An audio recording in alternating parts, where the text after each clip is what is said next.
Alright, hello everyone, Resonance here, and welcome back to my birthday Let's Play of Phoenix Wright Ace Attorney, Trials and Tribulations, case number 2, the Stolen Turnabout. For those of you who are not familiar with the Ace Attorney franchise, I encourage you to stay tuned and watch it all the way through the end, as you'll be very pleasantly surprised with the quality of writing in this evolving twisted mystery of logic. I'll be fully voice acting each of the characters like I did in the previous part, and with Turnabout Trump, links to everything below. Thank you so much for celebrating my birthday with me by watching me play through one of my favorite games of all time, and leaving a like and a comment on YouTube. I really look forward to reading each and everyone's comments, and like I said, you can find Trial 1 in the video description. Hey, Nick! What is it this time? You won't believe how many people are here for the trial. Well, it is a murder case. What are you talking about? They're here for the trial next door! Next door? Why don't you know this, Nick? They're having Detective Atmey's trial today. Detective Atmey? They say they're going to try him as mask to mask. Now keep in mind that as a fun experiment I do for my friends, I actually can put them through this entire trial without actually doing the investigation. But you can do it with the tools that we've been given. But it's a complicated one, definitely. And I think the previous part proved just how convoluted this case really is. They say they're going to try him as mask to mask. Already? That was fast. So this is a day later, for the record. Boy, I'd love to see mask to mask trial. I know. By the way, where's Pearls? Oh, she went back home. She said she can't neglect her training anymore. I know you don't like me. Pearls has really gotten into her training lately, huh? Yeah, ever since that incident last year. Please! Please don't ignore me! Oh, Mr. Delight! Good morning! No one likes me. No one would notice me, even if I killed someone. Come on, don't be so silly! Wait a sec! You don't mean you're the murderer? No! I'm just a poor thief! No, wait. That's not right. A thief can't really be poor. Now, let's see. According to Mr. Delight, from his second crime on, he was following a bunch of set plans. Plans that someone had been sending to him to help him commit the heists. Do you think there's a connection between the thief and the murderer, Nick? It's possible. But today's trial is a race against the clock. Huh? How come? Let's just take our time like always. I'm afraid that's not an option. Huh?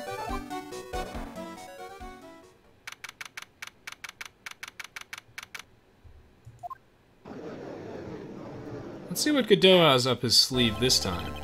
Court is now in session for the trial of Mr. Ron Delight. The defense is ready, Your Honor. You're ready?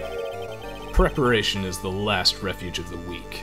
Everyone needs to remember all the Godot quotes. That's all I want to hear for the next 2 years.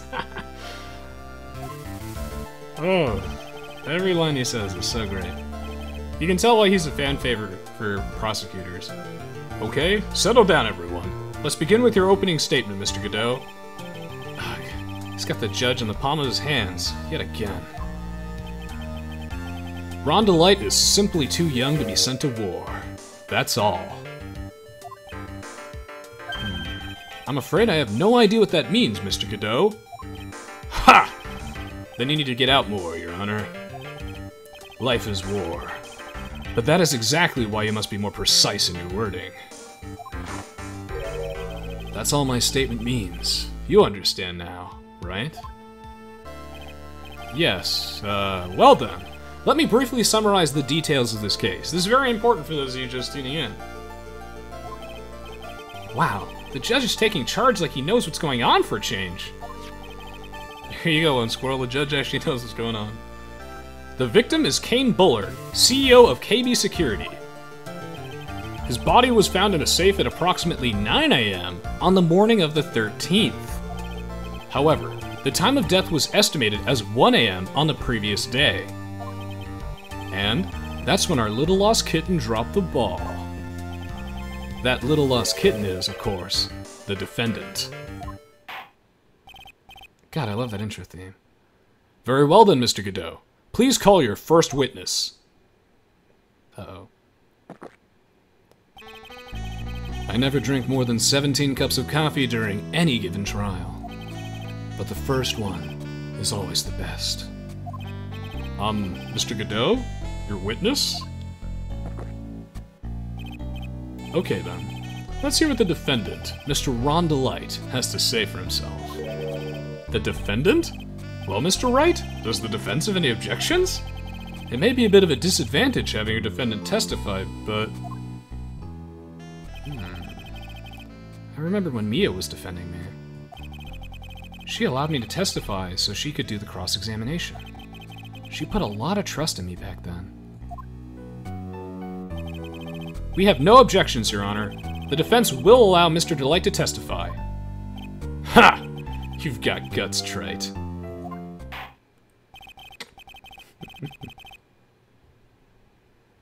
All right then. Mr. Ron Delight, please take the stand. This is going to be a tough cross-examination, I can feel it. You did it, didn't you? Yes. What? No! That's not true! For a moment there, I thought we'd set the record for the shortest trial ever. Well, Mr. Delight already looks plenty guilty with the face he's making. And once he opens his big mouth, he'll probably put the last nail in his own coffin. Ha! Very well. Now then, can you tell me something? If you didn't kill Bullard, then why did you go to KB Security? It's kind of hard to say. Boy, I wish I could go home. Now then, let's hear some testimony about what happened.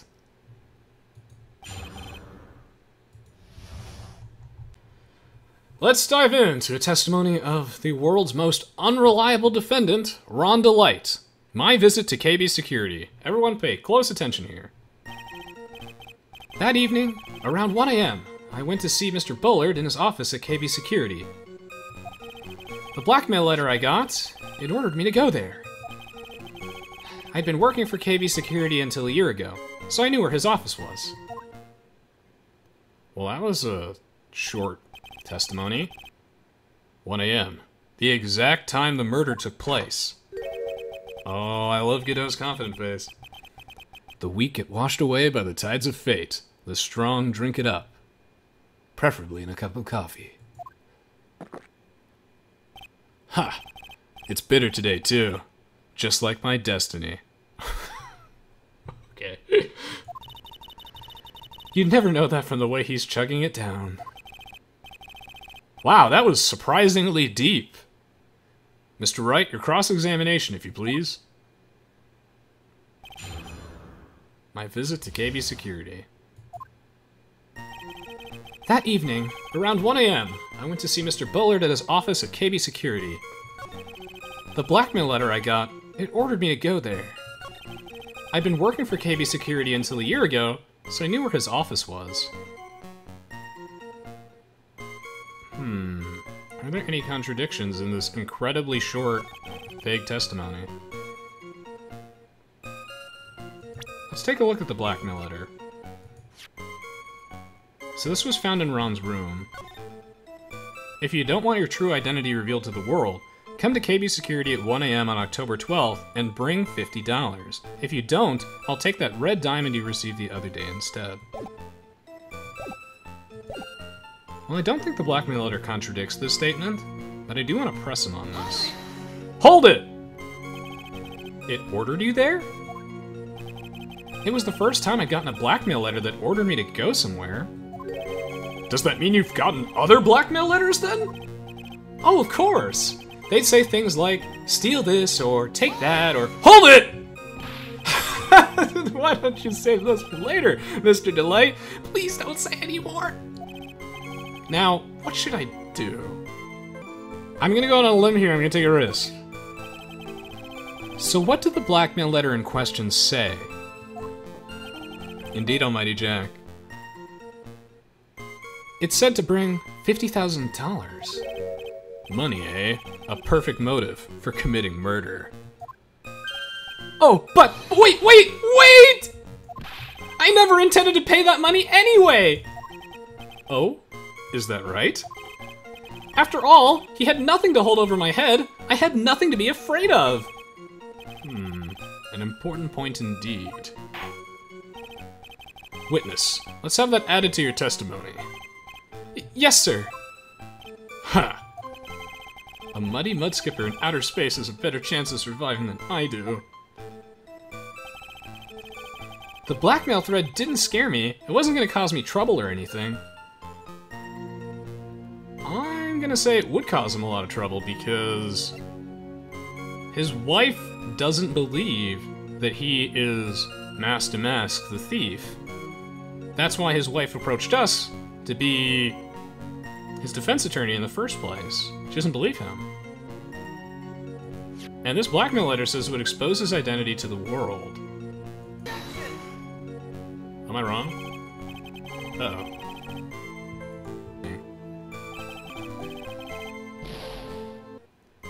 Okay, so I can't object to that statement. With the blackmail letter. That's weird. So maybe I'm not looking at the situation correctly. I'm gonna press this statement. Hold it! Just what were you being blackmailed about anyway? The blackmail letter said, if you don't want your identity revealed, correct? I'm sure it was referring to the whole Master Mask thing. But I wasn't worried. Mr. Bullard didn't have anything on me. He didn't? Anyway, I don't care what anyone says about me. Just as long as Desi believes in me. So that's why Mr. Light didn't believe he was Master Mask. That's why I knew they were just hollow threats. Oh! I have to press this statement first. No, I think I can present now. I think he just gave me something. Okay, so I'm looking at this wrong. The blackmail letter was going to cause him trouble. I do firmly believe that. But by exposing his identity to his wife, but I don't have any proof of that. So I have to press this statement as well, I believe. Now the game's getting tough. Hold it! You used to be a security chief for KB Security, right? Yes, that's right. A security chief? You? And yet, a year ago, you were fired without notice. Revenge for an old grudge? A perfect motive for murder, wouldn't you say? I love how smug and effective Godot actually is. It's really cool to have a competent prosecutor. Italian says Ron gets blackmail letters all the time. He does, yeah. He actually just said that, which is flippin' ridiculous. Thanks, Ariel. Revenge for an old grudge. A perfect motive for murder, wouldn't you say? This isn't good. Maybe I should change the subject. Ooh. This is interesting. So I'm gonna rule this option out. I really want to know why he was fired. You'll notice how much more difficult this case is than Turnabout Trump, which I did before.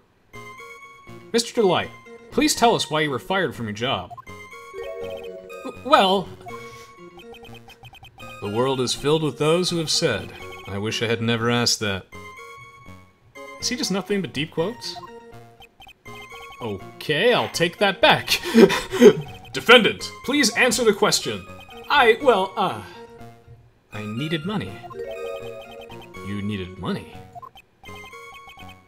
Well, you see, Desi loves to spend it. It's kind of her hobby. That's interesting information. Not exactly the best hobby in the world, huh, Nick? My salary wasn't nearly enough, so I stole data from the company. Come again? Uh-oh. KB Security has a lot of security info on all sorts of companies. And since I was a security team chief, you stole some data and sold it. Mr. Bullard found out, and I was fired immediately. What?! I wish I had never asked that. I might have screwed up there too. I was somehow able to keep it a secret, and made it seem like I had quit on my own. What is it, Nick? You don't look so good. Someone who brings harm to their company is fired as punishment. You do well to remember that. He sure told you. So you admit that you stole data from your company, is that correct? Yes, I'm sorry. Did I lose? This is a very important fact. Please add it to your testimony. Oh man, this whole thing just took a big turn for the worse. Crashed and blew up. Esvir says, perfect. His wife Desiree used that data to plan her stealing adventures because some things you just cannot buy. Seems that way. Definitely does. Slapman says, good job exposing your own client. Just like an excellent defense attorney. That's me, man. It's gonna take the jaws of life to rip this case from the clutches of disaster. Yeah, it is. He fired me for selling company secrets, but Desi doesn't know about that. There wasn't much to his testimony, was there? Sounds like he's avoiding something. At least, that's what it sounds like to me. Uh-oh. I've got a bad feeling about this. We'd better be careful. But if we don't find a way to make him spill the beans, we'll never get closer to the truth. Yeah. Oh! So I can present the blackmail letter now, I think, or I think I can present Desiree's profile on this now that we know more information about Desiree and now that it's on the record in his testimony. Objection! Oh, I was right! Yes! Yes! Mr. Delight, what you said just now doesn't match what you told me yesterday. Huh? What doesn't? I think you must have been scared. Very scared. Of having a certain person find out about your secret. A certain person? Yeah, you can use people to object. Thank you, everybody, for the res objections. Miss Desiree Delight, the defendant's wife. Wah! But listen to me! My Desi, she's... Looks like if I just sit back and relax, the fun will end before it truly begins. Grr, Godot! Yes, we know. It was all your wife's fault. What do you mean? Mr. Delight stole company data to pay for his wife's spending habit, for which he was fired. Unable to face his own wife, someone used his dirty little secret to blackmail him. And that is how this murder came about! Oh, No! Everything's falling neatly into place for him! Don't talk about my Desi like that! Or you'll be sorry! Well, it seems that we've learned a great deal of things here so far. What do you think, Nick? I didn't think it was possible to get so thoroughly whipped in just 20 minutes. Yeah, I've had my fair share of Age of Empires games like that. Clearly there was sufficient motive for murder. Did we just prove his motive for murder and also prove that he was in the CEO's office at 1 AM? Oops.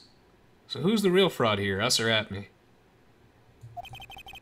He stole data for his wife, and he killed to protect his secrets. A family man who cared just a little too much. I think we lost.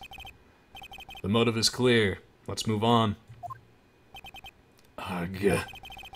What happened at the crime scene at 1 in the morning, Mr. Delight? Come now, tell us! We're all ears. Godot is in complete control in the driver's seat. Slick Latman says, please stop making sense, Godot, is exactly what I'm thinking, man. At the CEO's office. When I entered the office, there was a suspicious shadow there. Suddenly, I was hit in the forehead. After that, I remember being a bit dazed. If I hadn't been wearing that, I would have been killed! When I came to, Mr. Bullard was lying there, dead! Well, that's another incredibly vague and not helpful testimony, Ron. I see. Suddenly hit on the forehead, huh? I believe the detective from yesterday provided similar testimony. He said that Master struck him on the head from behind. Of course, since Atmey turned out to be the culprit himself, that was all a lie. There's the res think. Ha! No one's gonna believe a pathetic lie like that. What are you saying? I really was attacked! Was he?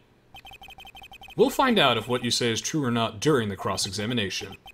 Got that, Mr. Trite? Don't go easy just because he's your client.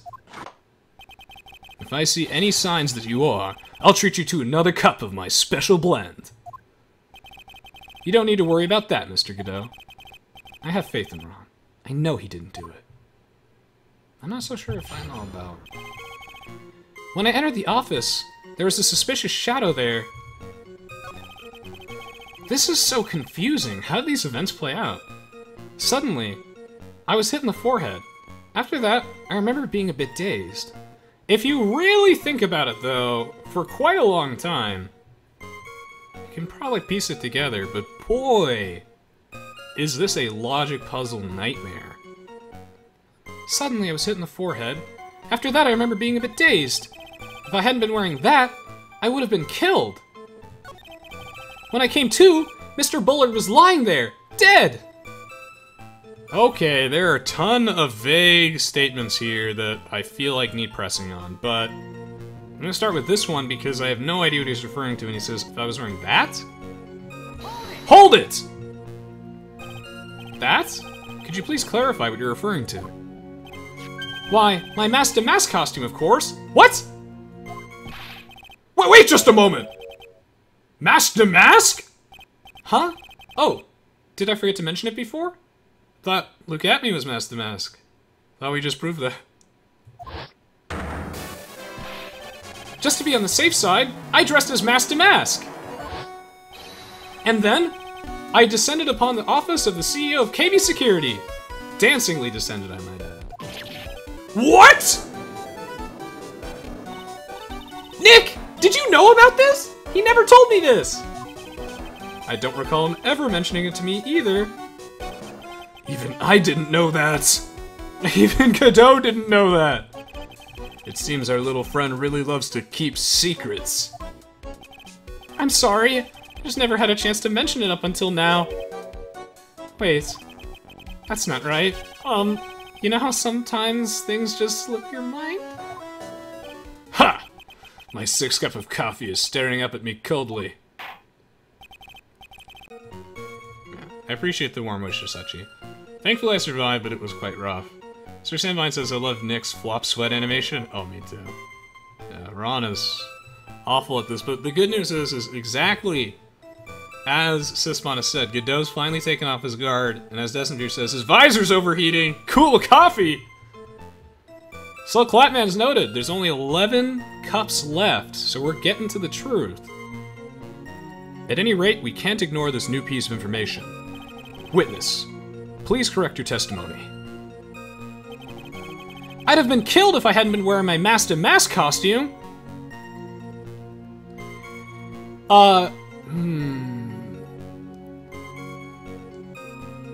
I still feel like I don't have enough information here. Hold it!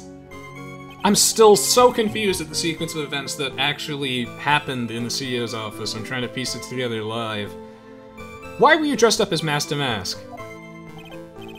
Why? Because I'm Master Mask, of course. No, you're not! What are you talking about? Master Mask trial is being held next door! Ah, yes, I guess so. Anyway, at the time, I thought I was being blackmailed over the Master Mask issue. So I thought I should go as him, just to be safe. That's not how logical people think, but go get him, Ron. Oh boy. Let me tell you, it's a real pain to move around with that cape. That's why it took a lot longer than I'd expected. To do what? Took a lot longer? What's he talking about? No, I'm not waiting and seeing. I'm pressing this real hard. What do you mean took a lot longer? So far I've been burying myself worse and worse as this case has dragged on. Hopefully this doesn't bite me. Oh, opening the safe, of course. What? What? My cape got caught in the safe door, you see? This all happened when I was hiding Mr. Bullard's body. Mr. Bullard's body! When I was hiding Mr. Bullard's body? What was that? Back up a second! Yes? You were the one that hid the body in the safe? Well, yeah. Inconceivable! Why? Just why? What reason could you have? What were you thinking? I'm on the judge's side here for the record. That's why he's a judge. Again, great to see you, Hachi. Welcome back. Okay. Question.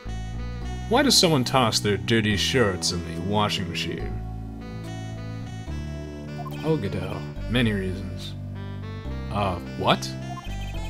The answer is simple. When they take them off. Okay then. As usual, I have no idea what you're saying. Do you mean that Mr. Delight hid the body because he's the murderer? Ha! So you're not as stupid as you look. His metaphor this time was really obscure. Mr. Wright, you don't mean that you knew about this whole safe business, do you? Yes. Why am I the only one not in the loop here? Witness, make sure you add this to your testimony. Yes, sir. Uh-oh, looks like a storm front is moving over in the fair-weather judge. I panicked and hid the body in the safe. It took about 10 minutes.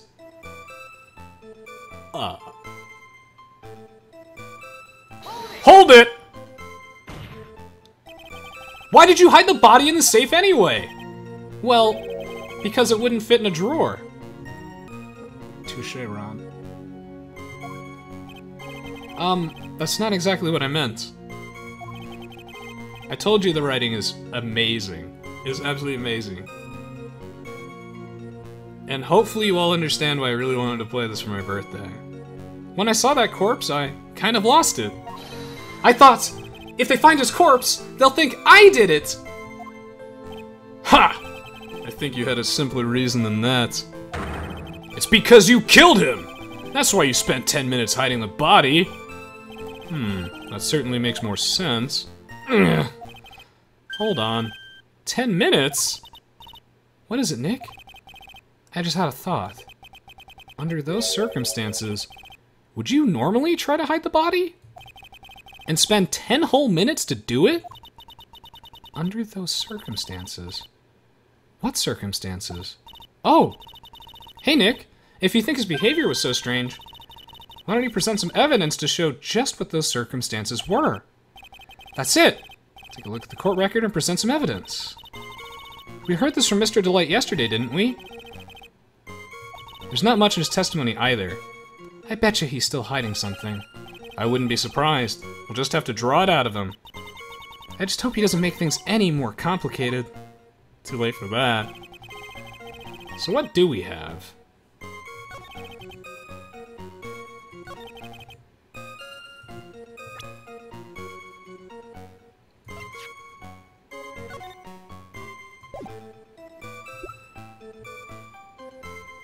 So this statue is moved again the night of the murder. This is the masked calling card.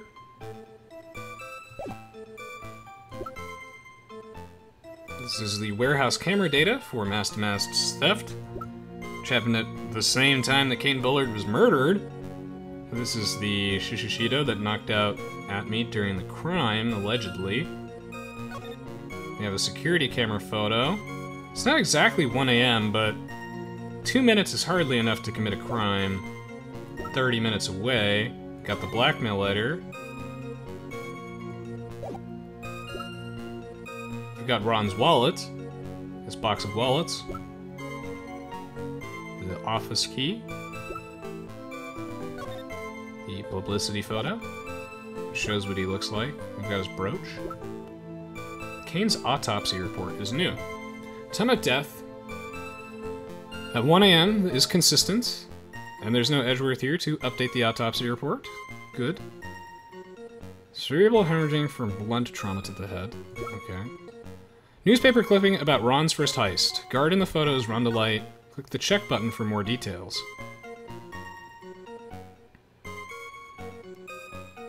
Interesting. So this is Ron. CEO office buzzer connected to the basement and the security guard office. There are no fingerprints in it. Does that mean the button was never pressed, or... Interesting. Found on a table at the crime scene. Kane's list. This looks like the items that Master Mask stole in his first 4 crimes, because the 5th item he stole was the Sacred Urn. The buzzer went off at once at 1:02 a.m. on October 12th in the CEO's office. The buzzer went off after Kane died? Ron's testimony. From Damas's second heist on, he was stealing as directed by Blackmail letters. Sacred Urn broken and repaired by Adrian 2 weeks ago, then replaced in its box, kept out of sight. Paint marks. When Adrian dropped the urn's box 2 weeks ago, she also knocked over some paint. A wooden box that has the Sacred Urn in it has pink paint stains on it. So now we have a lot more information about the urn that was stolen, and we also have a lot more information about Kane's murder, as well as the circumstances regarding this. I think I'm starting to piece things together.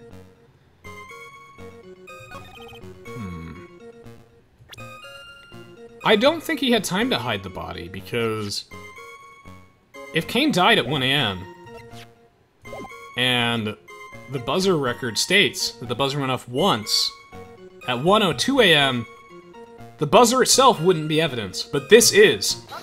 Objection! Your Honor, could you please take a look at this record? And what might this be? The record for the emergency buzzer that connects to the CEO's office for security. If the button in the office is pressed, a security team is supposed to come running. And according to this record, the buzzer was pushed once at 1:02 a.m. What? I don't think Ron had time to hide the body. If Mr. Ron, Delight, was truly the murderer... Ooh, there's the music! Then he would have ran as soon as the buzzer sounded! After all, a security guard would have been heading his way! Objection! Ha! Let's remember who we're dealing with here. He probably had no idea that there were security personnel in the building. That's an interesting point. Objection! Up until 1 year ago, my client was working as a chief of security. Ooh, good comeback, Phoenix. There's no way you wouldn't have known about them. Objection! But, as it turns out, the guard never came. That was nothing more than a coincidence. The fact that the guard was a pathetic loser... What? Who had just gotten punched in the face by his ex's new boyfriend and wasn't anywhere in the vicinity was not something Mr. Delight could have known. Objection! Ha! Again, remember who we're dealing with here. It's a sure bet that Mr. Delight didn't even notice the buzzer going off. He really thinks Delight is dumb. Objection! Look at all the back and forth. The buzzer is extremely loud. There's no way you could have ignored something like that. So many objections! If he had been conscious, that is... Conscious? What do you mean by that?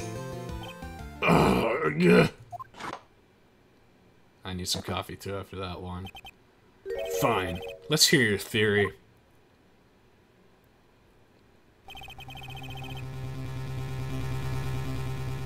Italian says, to be fair to Godot, Delight really is dumb. Oh yeah. Remember the defendant's testimony? The moment he entered the victim's office, someone attacked him. Mr. Delight said he felt dazed. I'm willing to wager that he was knocked unconscious for at least a few minutes. Unconscious? So he fainted? That's why Mr. Delight didn't know that the buzzer had sounded. It wasn't stupidity, it was that. And that's why he thought he had time to hide the body. So what are you trying to say? Mr. Delight was knocked out, and the buzzer went off soon afterward.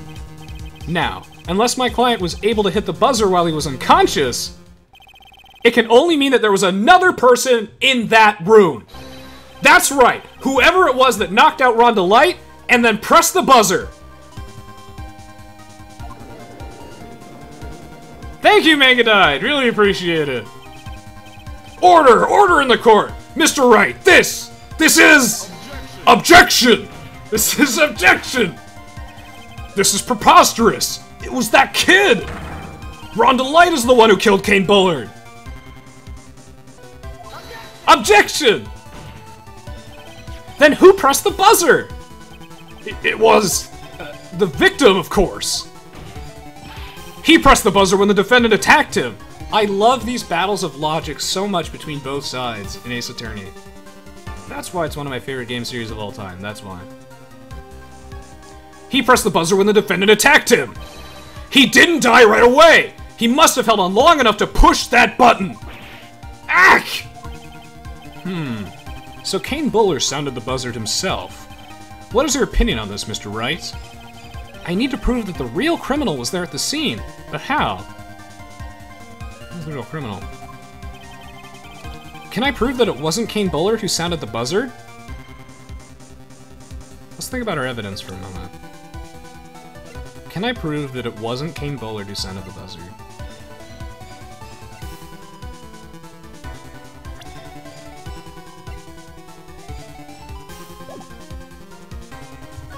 I can prove it. The defense's opinion is this, Your Honor. This piece of evidence proves that it wasn't the victim who sounded the buzzer. Take that! I believe this is the piece of incontrovertible evidence that you were looking for. The emergency buzzer? Is there some kind of clue on it? There's no fingerprints in it. Absolutely not. Hey, come on now. At least give some thought to what you say before opening your mouth.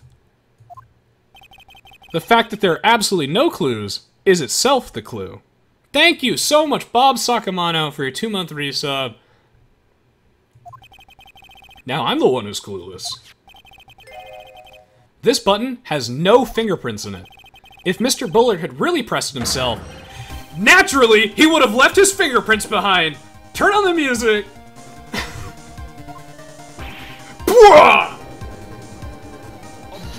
Objection! Hopefully you see why I love this game now and this series so much. Hopefully you all do, and you want to see me do more of this in the future. I'd love to. Rhonda Light obviously wiped them off! Objection! Why would he? A guard could have come in at any moment! He touched that button! I know he did! Objection! The defendant, Mr. Delight, was dressed as Mask to Mask! And Mask to Mask always wears gloves, so he wouldn't leave any fingerprints. What reason could he possibly have to wipe the button free of fingerprints? Ooh. Order! Order! Order! Ha! It would seem I've been forced to eat crow. I wonder what blend number crow-flavored coffee is. Oh my. However, if the real killer was at the scene, why would that person press the emergency buzzer? Shouldn't they have run away without putting themselves in extra danger? What do you think, chat?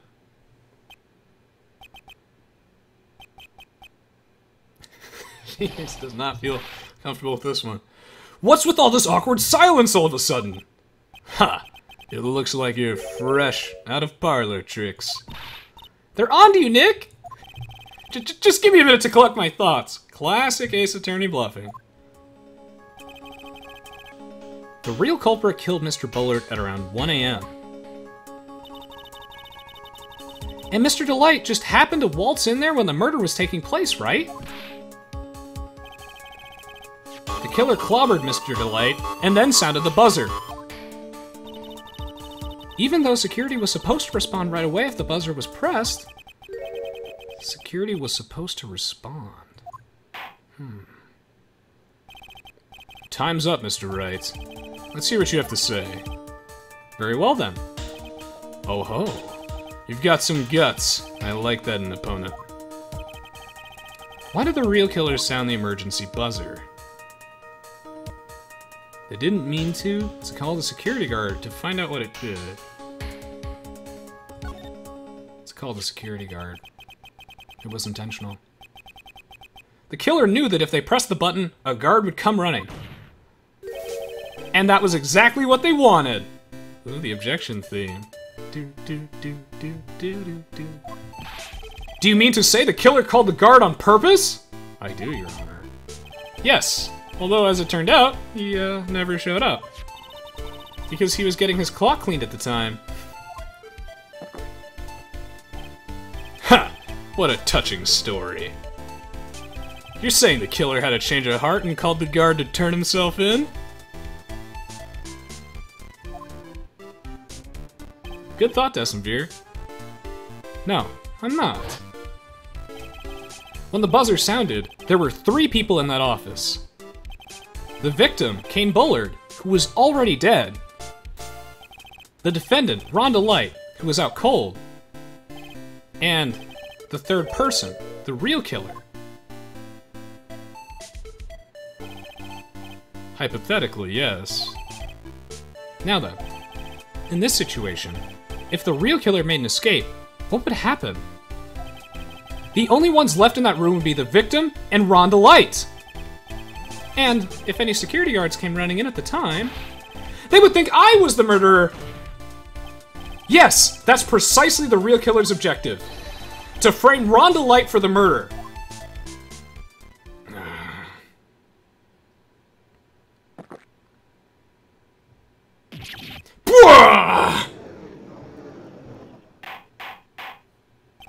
Order! Order! Order! Ha! It would seem I've been made to eat my words once again. Actually, you've been made to do a spit take with a cup of coffee. Mr. Wright! Who was it? Who was it that tried to frame me? Wait a second. I'm the one and only Mask to Mask, so...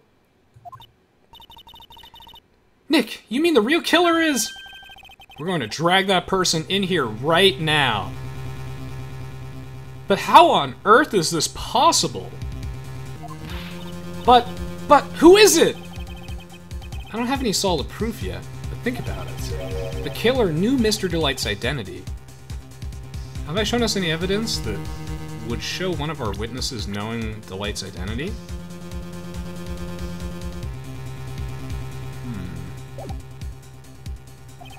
And they also knew that he'd been called to KB security that night. So the killer used him to execute a well-crafted plan to murder Kane Bullard. Now then, let's hear your accusation, Mr. Wright. Who was it that framed Rhonda Light for the murder of Kane Bullard? I'm going on a limb here, and I really think that it's time to turn this case on its head, everybody. I think that the real killer, logically speaking, if you think about it, has to be Luke Atmey, and that we've made a very big mistake with our path. But it has to be him. Take that! Detective Luke Atmey! He's the only one who could have done it! Ace Detective? Luke Atmey? You mean Mask to Mask did it? Your Honor, the person being tried in the court next to us is not Mask to Mask at all. He is in actuality the true murderer of Kane Bullard!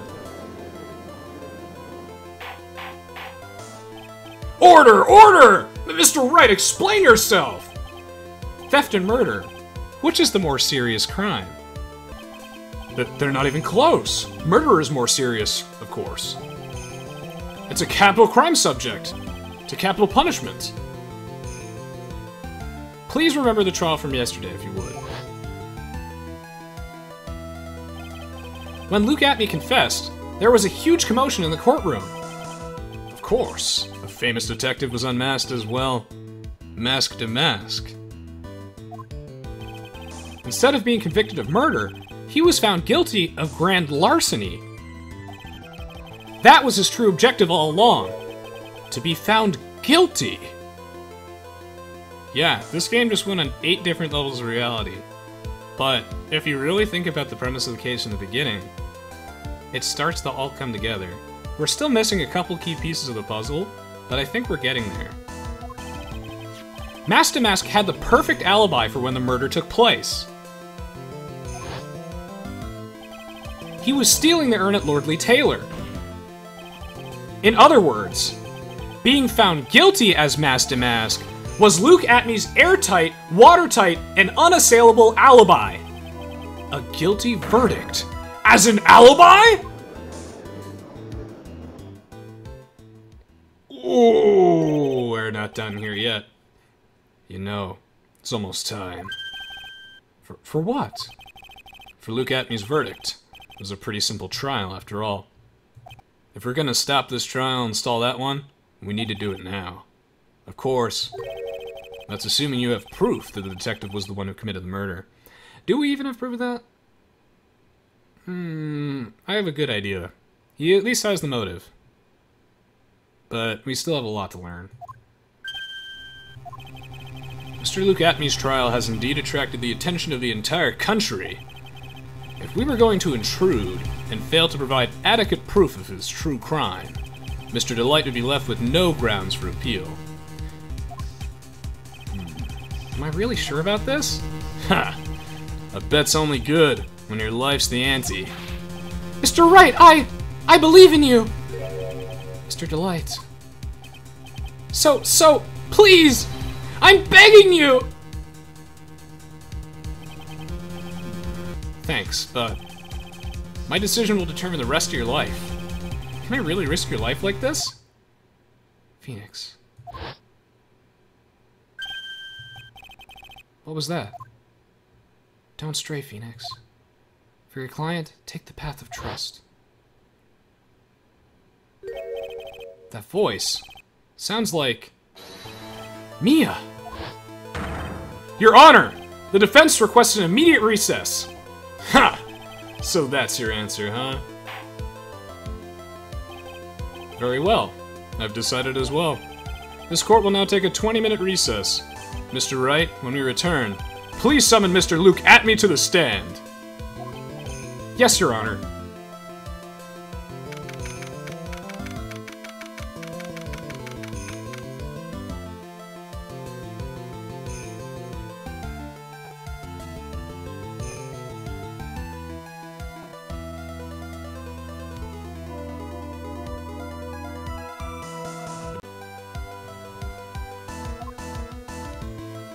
Ah, it's Winston Payne, one of my favorite characters.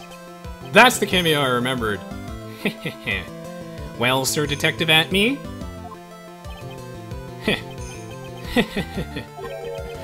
I have to say, Mr. Payne, you performed splendidly. Oh no, Sir Detective Atmey. You were the one who... Oh, that's enough. The court sees no reason to further prolong this trial. The court finds the defendant, Luke Atmey... Hold it! Wait! Don't hand down your verdict yet, please! Well, well, Sir Lawyer. Welcome to my courtroom. Who's this hoser, eh?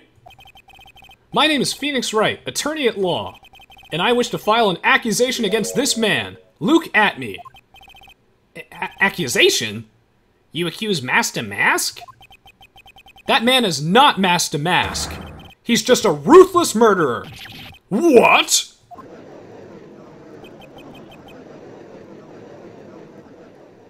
dude, we got him. Payne's bringing the pain. He's always bringing the pain. Hey, Mothman.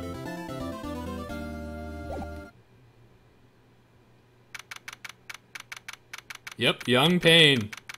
That cameo, I'm so glad they included that. Oof. He was about to win a case, Decemvir. Oh, that poor guy, he was about to win a case. Hey, you see what we just did? Aw, man, you gotta feel for him. My sis. I could have sworn I heard Mia's voice. So then, she's still alive. Inside your heart. Nicky boy! Oh, Miss Delight. Is it true that detective is the real killer? To be honest, we don't have any definitive proof. But he's the only one who could have done it. But, wasn't he at Lordly Taylor that night? We did prove that. Not to mention, We don't exactly know his motive. I mean, why would Detective Atmey want to kill Kane Bullard? That's something we don't know yet? If you really think about it and piece together this puzzle, there's an interesting thought there.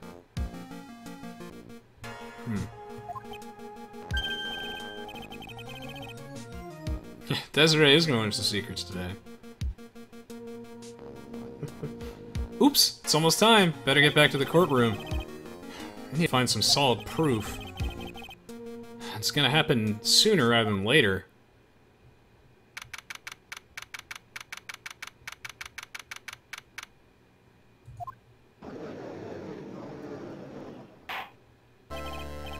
Now then, the court is back in session.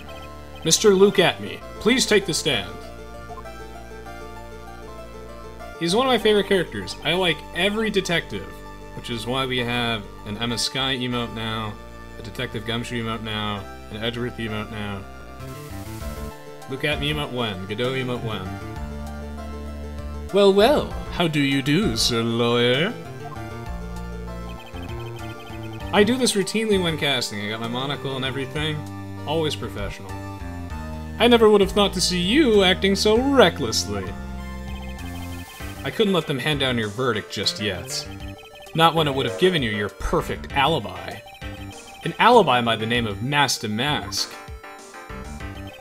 I'm sorry. I'm afraid even the great Luke Atmey has no idea what you mean. Of course, I have been in the next courtroom ever since 10 o'clock this morning. I'm afraid there's no way I could have known what's been going on in here. You've been in the defendant's seat all day long, correct? Being tried as Master Mask. Indeed, it's truly child's play to fool the ignorant masses. Not only did the poor fools ask me to protect their valuables, they even gave me a generous reward upon returning their own property to them. Isn't that an interesting thought? Take this red diamond ring that sparkles upon my divine finger, for example. So you continue to insist that you are in fact Master Mask. Zvari! I mean, of course.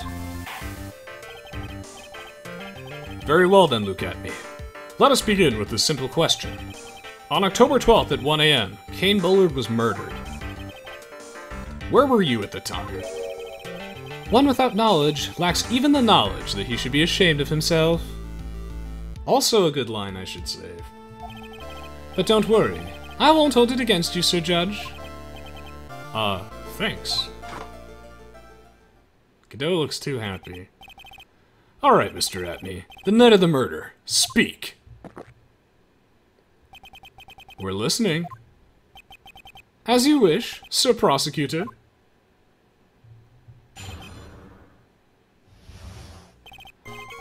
I was stealing the urn as Master Mask, just as I announced I would. I had more than enough time to prepare. It was a pathetically easy job. A photograph contains no words, but in this case, one turned out to be my witness. The time at which the camera captured Master Mask was the same time as the murder.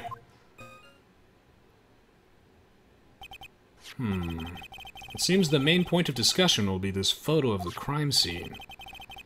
Everything else up until now was all part of Luke Atmey's plan. There has to be a secret to this picture as well. Even the great Master Mask cannot be in two places at once.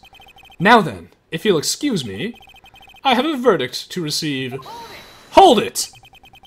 Unfortunately, Mr. Atmey, we still have to do your cross-examination. A fool is too foolish to know that he is a fool. I think he's trying to say that you're full of it, Nick. The only thing that's full of it is his alibi.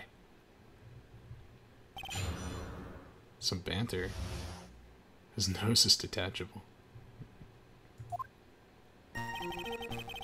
I was stealing the urn as Master Mask, just as I announced I would.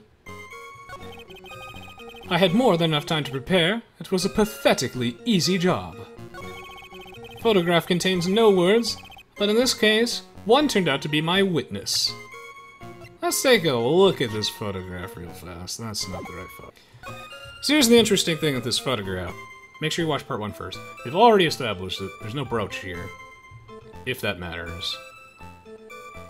But we've also established that this photograph could not have been doctored because of Adrian Andrews, the owner of Lordly Taylor. She was in charge of security, so it'd be very, well, difficult to doctor that photo. If even possible. Doesn't seem like it is.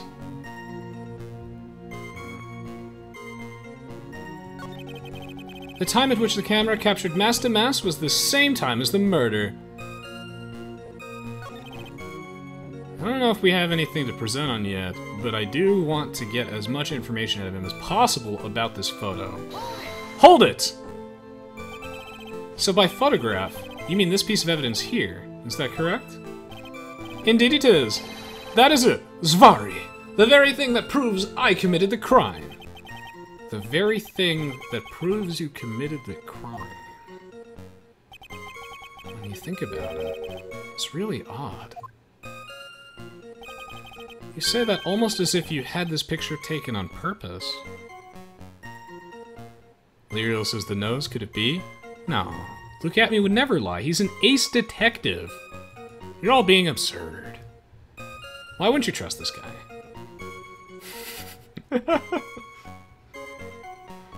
Oh. We all need to attach ace in front of our names from now on. You say that almost as if you had this picture taken on purpose. Objection! He was simply caught by the very camera that he had set up. We all have days like that. Indeed, it turned out that there was no such thing as the perfect crime after all. Life is truly an ironic thing. A sad blue melody. Because we're blue. It looks like I'd better gather more information for now.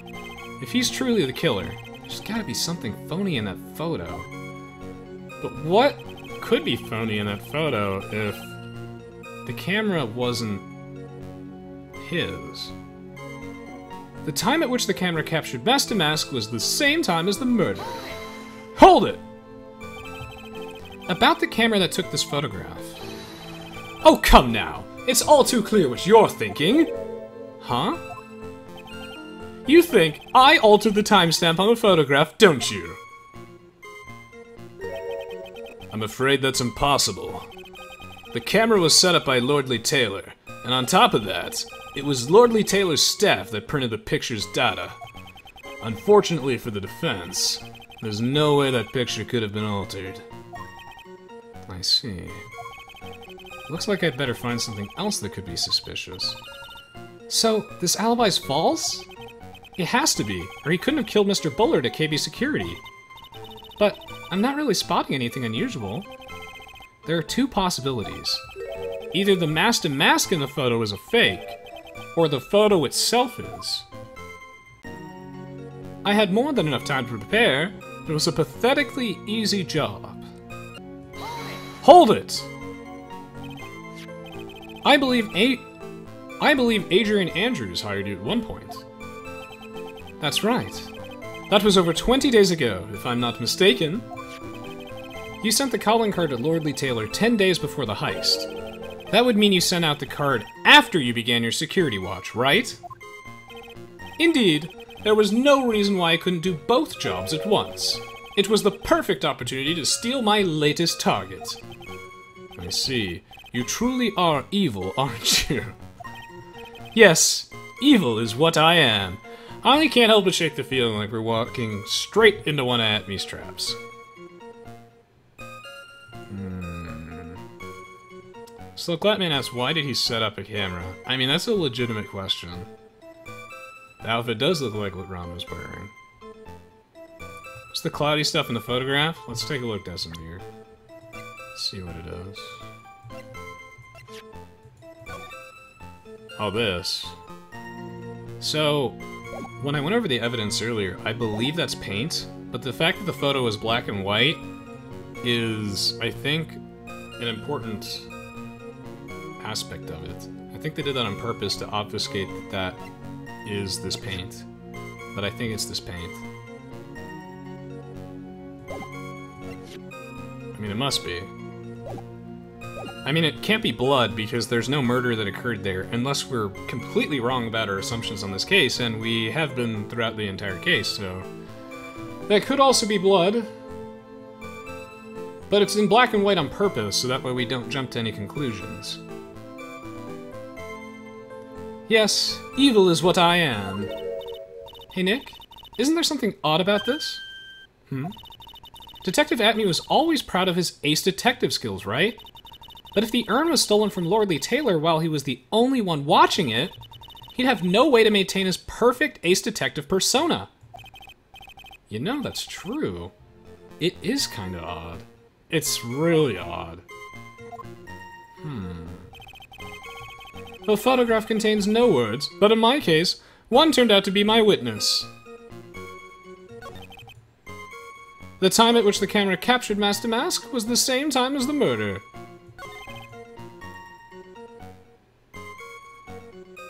I feel like he's actually given us enough information that he might tell us something different by pressing this. Hopefully I'm not risking too much of my health bar. But I think I can press him a second time.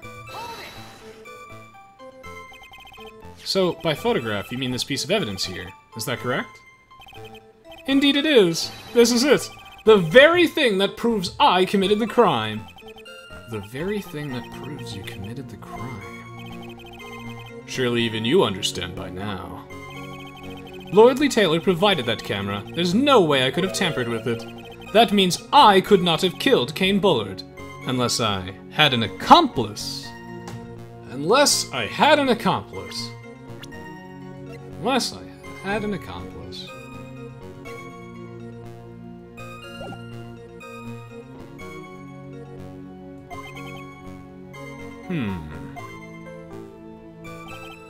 Come on. Think long and hard about that night.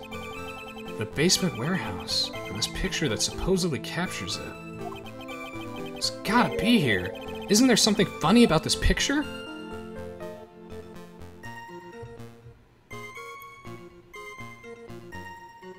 No, there actually is. He couldn't have doctored the photograph, but there's something that's wrong about it. Even though he couldn't have changed it. And I think that in itself is irrefutable proof. Are you implying that this picture is a fake? You bet I am. There's definitely something strange about this picture. We take a look around the basement warehouse that night before the theft took place. And there's something in this photo that doesn't match my memory of that night. Very well, then let's hear what you have to say. What about this photograph do you find funny? It's this mystery blotch. Hopefully I'm right. The funny part is right here! Why this? This is a blood stain! Ah! Blood! Now this case is getting interesting. Yes, now it's getting interesting. Before, it was so straightforward, but now... Okay. Not exactly. The stain is actually pink paint. Oh? Just paint? And peach-colored at that. From blood to peaches, the judge sure loves going on his wild tangents. The problem with this photograph is not the paint. The problem is when you consider the layout of the basement warehouse. It turns out that something that should be there is nowhere to be seen. I am onto something here. Well, Mr. Wright, what is supposed to be in this picture instead of the paint stains? Does anyone know? Hey, Sithel, welcome to the stream.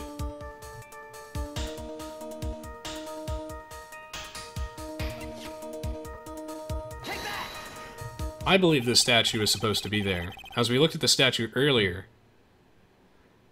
And it was one of the pieces of evidence that we went over earlier on today. The supervisor of the treasure exhibit stated the following. Well, there's a good reason for that.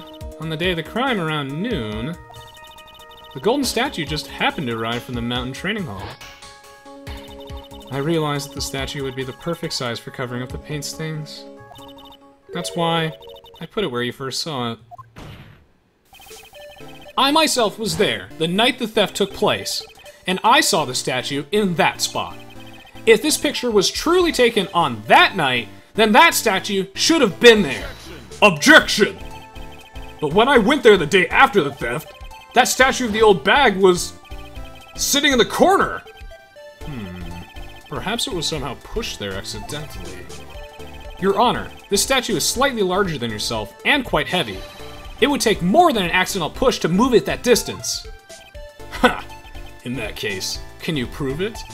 Can you give us the rhyme and reason as to why that statue was moved that night? Can you do it, Nick? Never mind who moved it. The real question is, why did they move it? Why did they move that statue?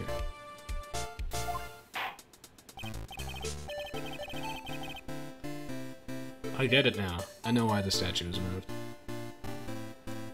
Well, Mr. Wright, I hope you're prepared with your answer. Now then, who was the one that moved the golden statue on the night of the crime? Who and why? SMP says the murderer is also ripped F. I'm sure the res what's. That's one of my favorite new emotes. It turned out really well. I think he's the only one that could have moved it. But, while that might not make any sense, bear with me here. I think it had to have been him that moved it. Take that! The one who moved the statue is none other than Luke Atmey! Come now, Sir Lawyer. There you go again, on one of your strange delusions. Mr. Wright, what basis do you have for your strange delusions? Game catches me off guard every 5 minutes.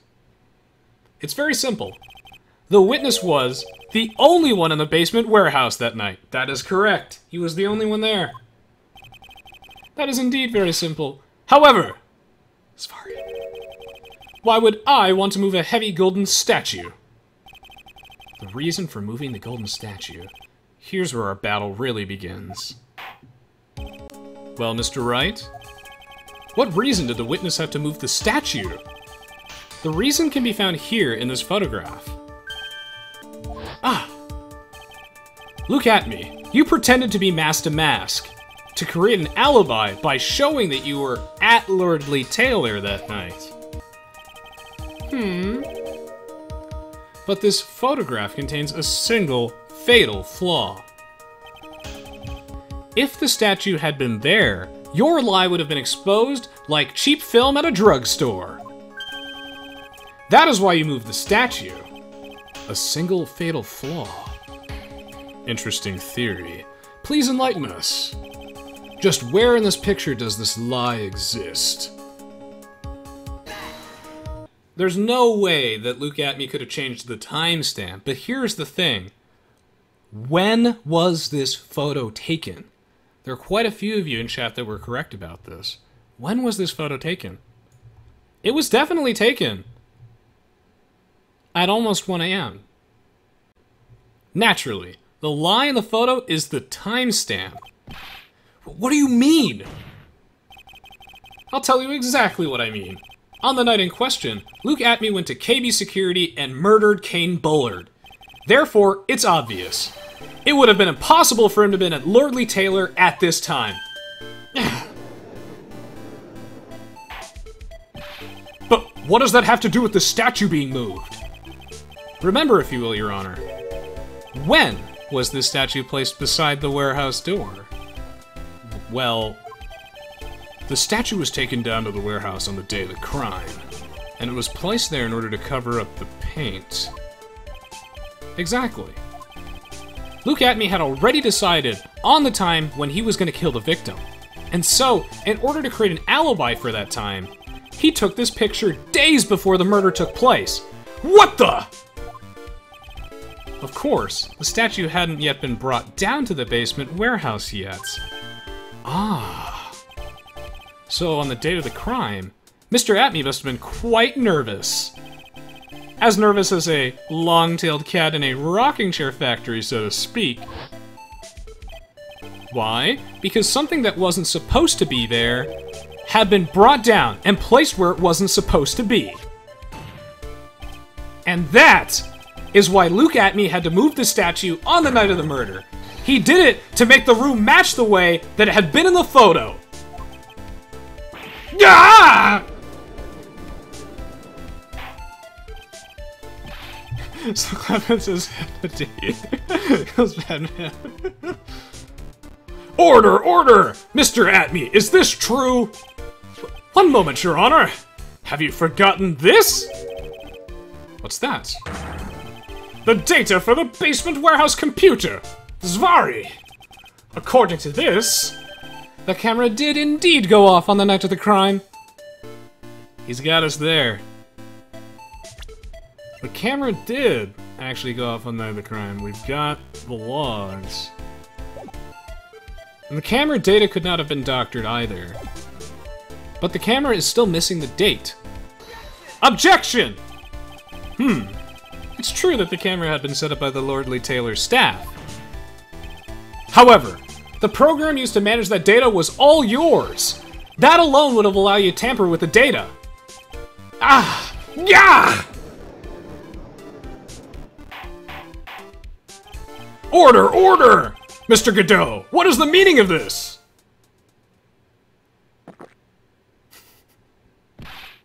Godot, I warned you about making me wait. Now put that coffee down! My 11th cup. I've promised to drink no more than 17 during a trial. Which means I'm still good to the last drop. However, the defense has a very good point. A good point? So what? We were all but travelers on the road of infinite points. I think you've got your points mixed up with your other points. So you say this photograph was taken ahead of time, and that the statue was moved in order to make it match. That's a very interesting idea. However, there's one thing that can't be denied, which is that it's only a possibility. Men that are trapped by the chains of maybe can never reach their dreams. That's very true! No way! Don't fall for that, Your Honor! Hey, Mr. Damask. Yes. If there's no funny business in your actions as Master Mask, there should be no problem with you telling us your strategy. So let's hear it. Yes, please provide the court with your testimony about your plan to steal the sacred urn. We are all but travelers, Almighty Jack. Hopefully you're learning some deep, profound philosophy today. That's the goal. I first received the request from Lordly Taylor about 20 days ago. The urn was placed in a box, and Zvari! It was then sent to the warehouse. Hence, I was actually unable to see the urn for myself until the day of the crime. I knew it was an extremely valuable treasure, so I sent my card 10 days beforehand. I then handled security by myself to ensure that the crime would go smoothly. At last, I held the urn in my hands for the first time at 1 AM on October 12th. That's pretty much all stuff we've heard before, isn't it? Yeah, but we'll have to find out the truth hidden in the nuggets of new information he gave. Witness, you're sure there are no mistakes this time? Zvari. Very well then, Mr. Wright, you may begin your cross-examination. And for everyone else, every time we've reached a conclusion, we now know to say Zvari. For those of you who haven't played the case, has anyone figured it out? We actually have a lot of options in here, from the evidence that I've shown you already. I first received the request from Lordly Taylor about 20 days ago. The urn was placed in a box, and Zvari! It was sent to the warehouse. Hence, I was actually unable to see the urn for myself until the day of the crime. I knew it was an extremely valuable treasure, so I sent my card 10 days beforehand. I then handled security by myself to ensure that my crime would go smoothly. At last, I held the urn in my hands for the first time at 1 AM on October 12th. Not a lot to go on, is there? That detective's been covering his tracks. There's only one thing we need to prove in this cross-examination. That he took this photo well before the actual night of the crime. Alright then, how do we do that? There's one thing that Atmey stated very clearly. That he had never seen the urn before he stole it. We need to prove that he's lying. I could present a number of statements in this testimony because excellent game design. But how did he know so much about the urn if he had not seen it before he sent the calling card? I think he just contradicted himself. So we're gonna go off of that. Objection! Mr. Atmey, if you really are Mask to Mask, then you also wrote this calling card, correct? But of course, Yugi boy. Is there a problem with that calling card? Allow me to read a passage from the calling card that Mask to Mask had written. Take good care of the speckled urn. Now the speckled here surely refers to this pink pattern on the sacred urn. Yes, that is true, but so what? Truth be told, there is no way that Mask to Mask could have known about this pattern. But what do you mean?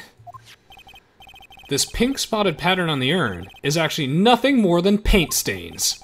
Paint stains? And these stains did not appear until after the urn had been taken to Lordly Taylor. I'm not finding this joke to be very funny, Mr. Trite. The day that the sacred urn was taken to the warehouse, the urn was broken due to human error. Or should I say, an error-prone human. And that's when the pink paint got in the urn. Ugh, you can't be serious. And yet this calling card clearly mentions the paint pattern. Which means Detective Atmey had seen this urn long before the crime ever took place. In fact, he saw it when this fake photo was taken. Pura! And because this photo is a fake, your alibi for the night of the murder no longer holds water. Grah!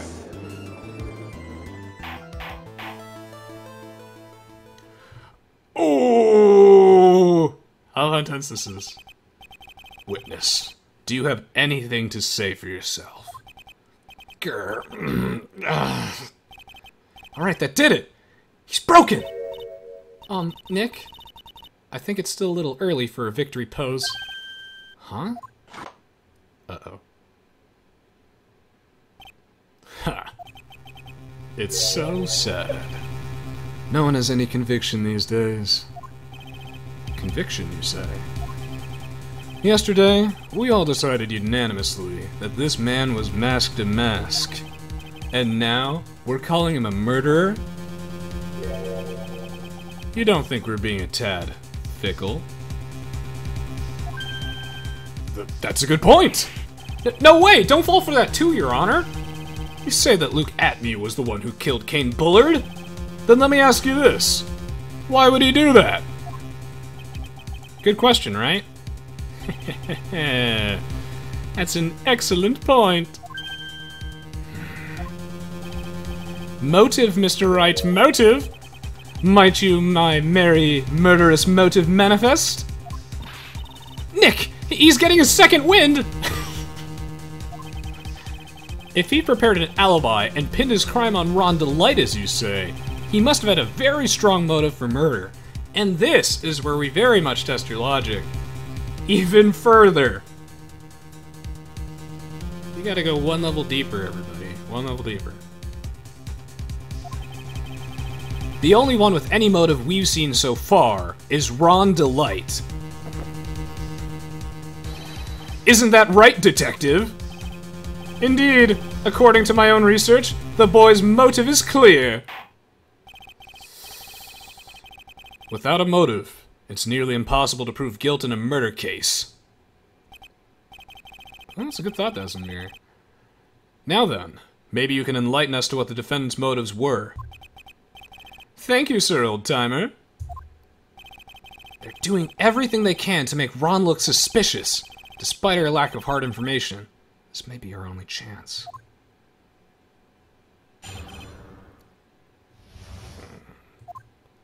Oh! We're getting really close! This is the Allegro theme. I, Luke Atmey, had no points of contact with the victim whatsoever. Kane Bullard decided to investigate Master Mask and simply mistook who he was. It was Mr. Bullard who wrote the Blackmail letter and sent it to Rhonda Light. And it was again Mr. Bullard who harbored a grudge against Mr. Delight for his betrayal. Mr. Bullard's mistake is quite excusable. The defendant truly believes he is Masked Mask. That is why Mr. Delight sought fit to kill Kane Bullard. Truly a tragedy. Ooh. Well-crafted testimony, actually. So the victim, Kane Bullard, blackmailed the defendant? This is the blackmail letter found in the defendant's apartment. A handwriting test confirms that Mr. Bullard was indeed the one who wrote the letter. What?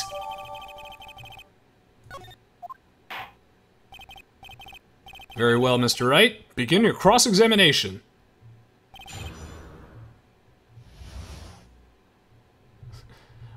Milo Hunter says, I just call money and throw my hands in there and walk off. Works every time. I, Luke Atmey, had no points of contact with the victim whatsoever. Kane Bullard decided to investigate Master Mask and simply mistook who he was. It was Mr. Bullard who wrote the blackmail letter and sent it to Rhonda Light. And it was again Mr. Bullard who harbored a grudge against Mr. Delight for his betrayal. Mr. Bullard's mistake is quite excusable. The defendant truly believes he is Master Mask. Well, that we know. That is why Mr. Delight sought fit to kill Kane Bullard. Truly a tragedy.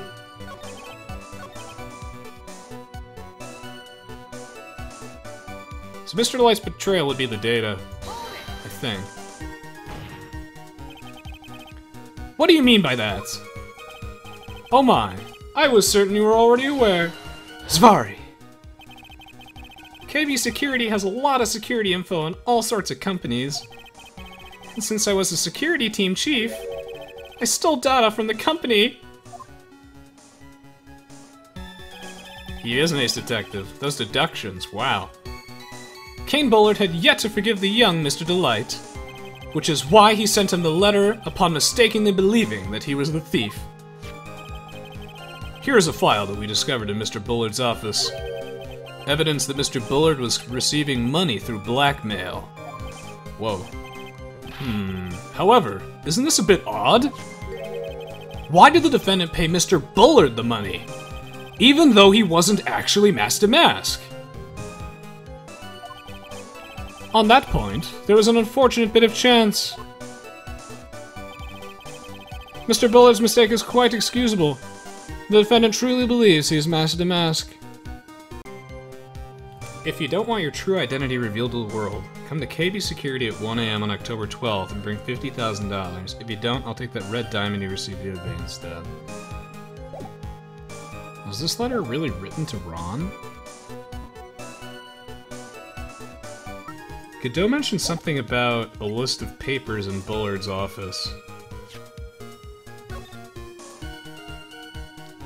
Tear of Emanon, Jewel, Crown of Bangora, Artifact, Left Hand of Hades, Portrait of Magina. Oh, this is really interesting. This is such a deep logic puzzle. Okay, so bear with me here. These are the 4 artifacts that were already stolen when Bullard wrote that letter. The Tear of Emanon, Crown of Bangora, Left Hand of Hades, and the Portrait of Magina. Painting, sculpture, artifact, jewel. So there's only one jewel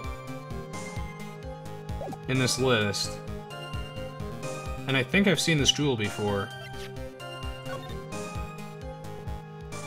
That's so clever.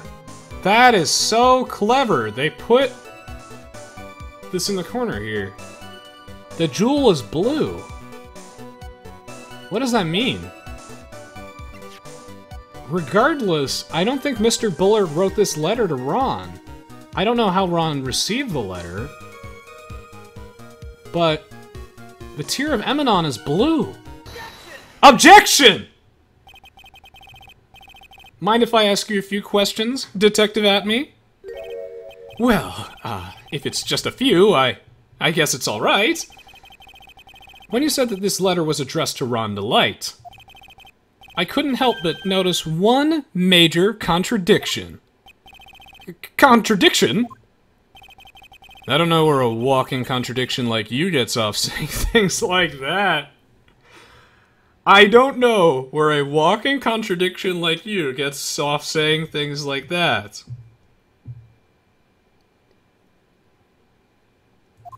Nice. You're one to talk. At times like these, men are made to express themselves with their fists. Don't forget that, Almighty Jack. Words of wisdom from Godot. Why don't you show us what you've got there, Junior? Indeed. Time to man up, Mr. Wright! Okay. Show us the contradicting evidence and the content of the blackmail letter. I think I have it figured out. I think it's the Tear of Emanon is blue. So I don't know what red gem Bullard is referring to, but it's really weird because why would Bullard ask for a gem that Ron doesn't have?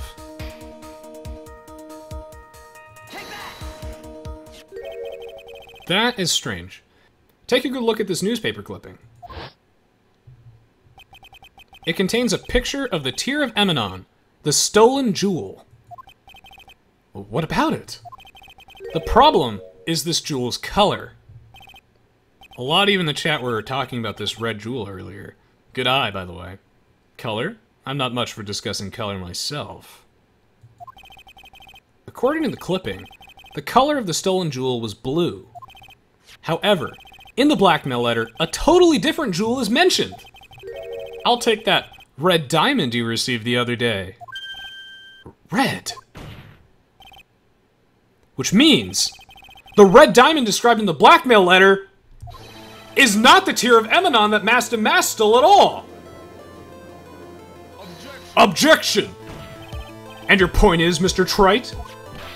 So you're trying to say that this blackmail letter was intended for someone else? That is what you're trying to say? Right, Trite? That is what you're trying to say, right, Mr. Wright? Well, that is what you're trying to say, right, Nick? It's a good birthday. Oh, Shutakumi. Yes. That's why we have Reslol now. I can't take it. I can't take this game. It's too good. This is who Kane Bullard was actually blackmailing. Oh, am I going there? Wait a minute. The Almighty Jack says this is the face of the murderer? Objection? Even though it doesn't seem to make any sense, it has to be Luke Atmey, because he's the one with the red diamond ring. Take that! Naturally, it was you, Detective Atmey! Do you have some sort of basis for that claim? You have been personally involved in every single mask-to-mask case. And in the last case, you recovered what was stolen, and received a jewel as your reward. A jewel? Probably the one, wrapped conspicuously around your finger. That red diamond ring!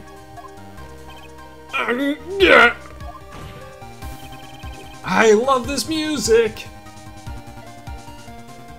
That is the diamond referred to in the letter. Which means that Kane Bullard wrote the letter in order to blackmail you!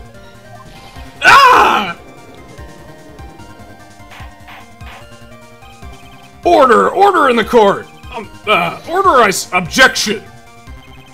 It seems you've gone too far with your childish pranks, Mr. Trite. Uh-oh. I don't like the way he said that. Kane Bullard blackmailing Luke Atmey? Are you for real? Are you for real?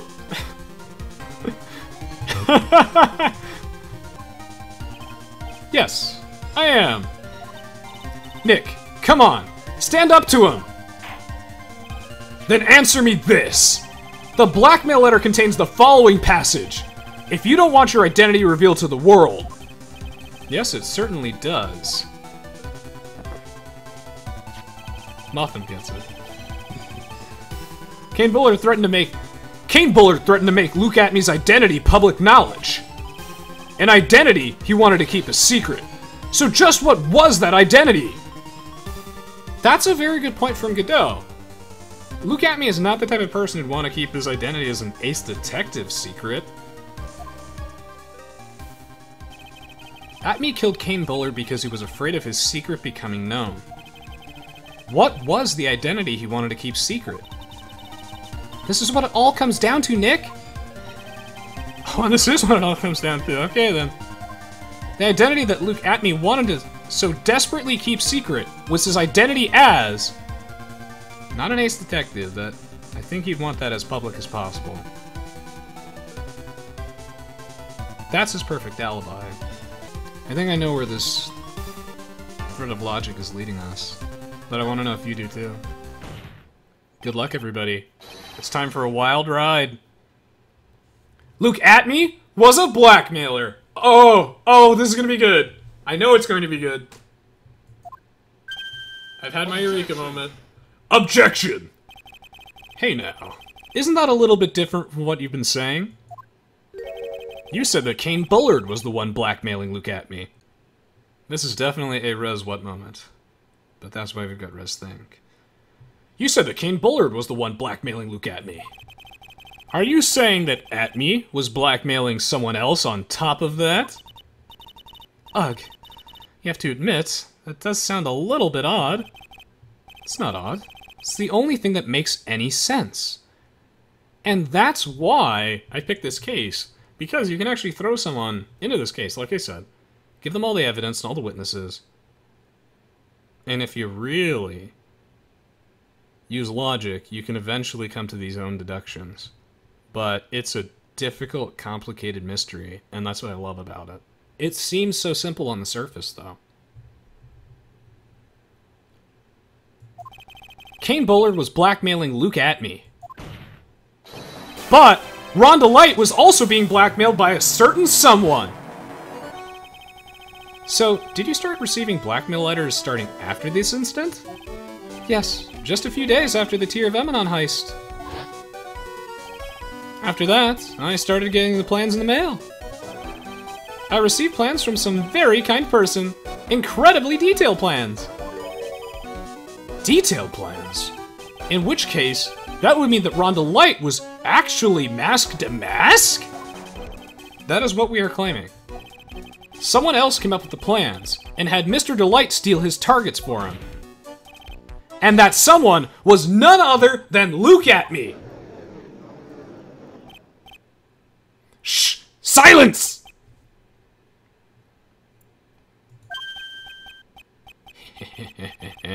Now I see. It's all becoming clear. Silence, man. I just pulled a Blackwell. What is? When you were in grade school, you received the same report card every year. Careless, with a tendency to jump to conclusions. Am I wrong? Ooh, sick burn. How did you... Oh, is this canon? You say that I, Luke Atmey, was blackmailing Rhonda Light? In which case, I would naturally know all about his relation to Mask. Well, yes. Rhonda Light started receiving plans from his second crime onward, correct? Which means, I learned of his identity when he committed that first crime. Good point. You certainly couldn't have blackmailed him otherwise. In that case, let's see some hot, bitter evidence. During the first crime, how did Luke Atmey know that Rhonda Light was masked to mask? Ooh. Do we know, already, how during the first crime, is it even possible that Luke Atmey would have known that Rhonda Light was masked to mask? About the first heist, the guard in the photo is Ron DeLite. So Sisbon's correct. We have seen this. Take that! I think I see it. I can see it. It's coming! Hurry! See what?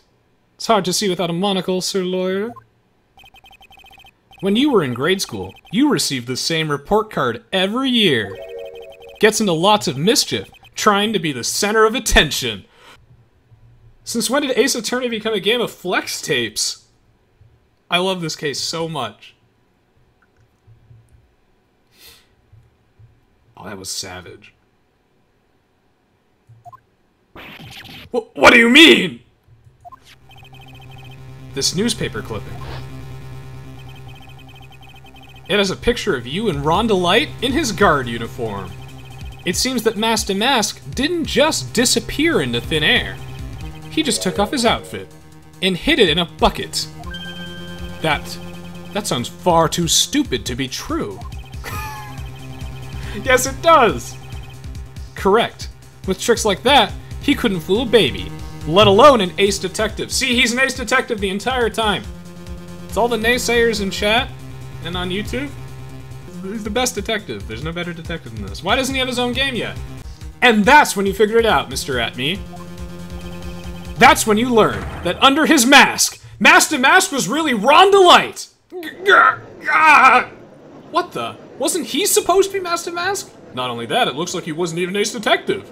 I can't believe it. He was just a slimy blackmailer. What a fraud, trying to pass himself off as an Ace Detective.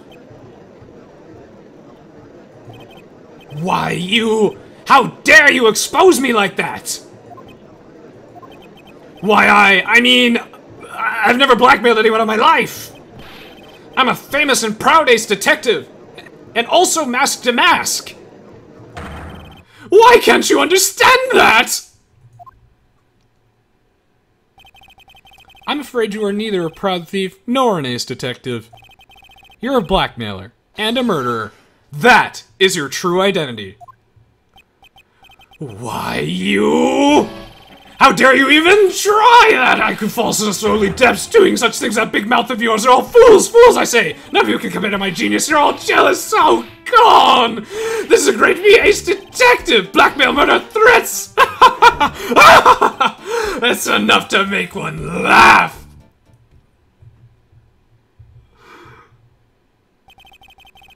It would seem we've finally gotten to the real answer. That was quite a performance by Mr. Atmey. Bailiff, please prepare a cell for Mr. Atmey. Objection! Objection! Dun dun!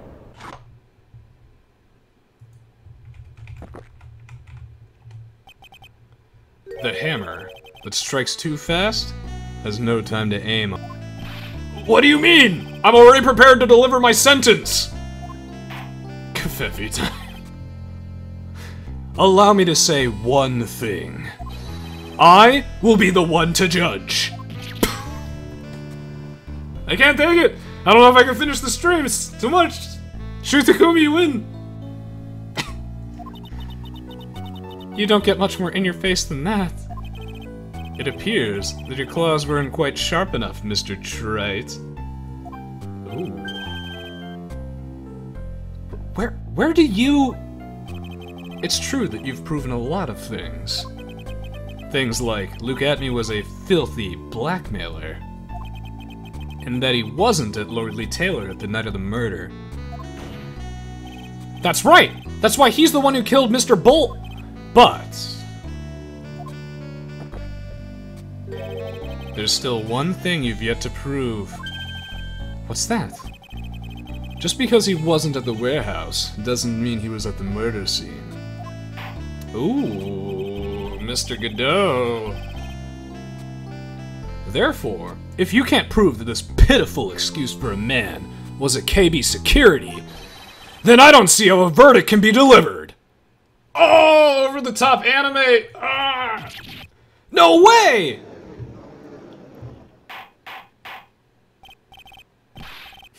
Order! Order in the court! Well, Mr. Wright? This is it. This is the final round. I've got to prove that Mr. Atmey was at Mr. Bullard's office on that night. But, can you really prove that? That's long enough, Mr. Trite. I want to hear your answer. No res thinking for you. That night, Luke Atmey was with KB Security, and the defense? We have no evidence of Luke Atmey at KB Security, do we? We might, but I don't think we do. I can't prove it. Just as I thought. But, if we hear more of Detective Atmey's testimony— OBJECTION! I think Godot's had enough of us. Unfortunately, that's as far as you go, Mr. Trite. What do you mean? I won't allow for any more testimony. That's what I mean. What? Have you forgotten? Luke Atmey is here after we interrupted his own trial. And you have failed to prove that he committed the murder!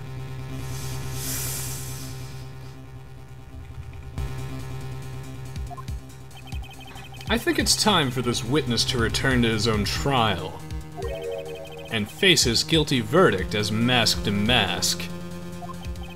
No!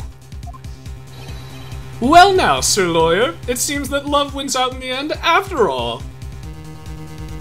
Scumbag. I am the ace detective, as well as mask to mask. My verdict will verify that. Just as Rhonda Lights will verify that he is the true murderer. I declare that with the full force of my ace detectiveness. Hey, Pearl! Great to see you! Thanks for tuning in! And we may have lost. We'll see.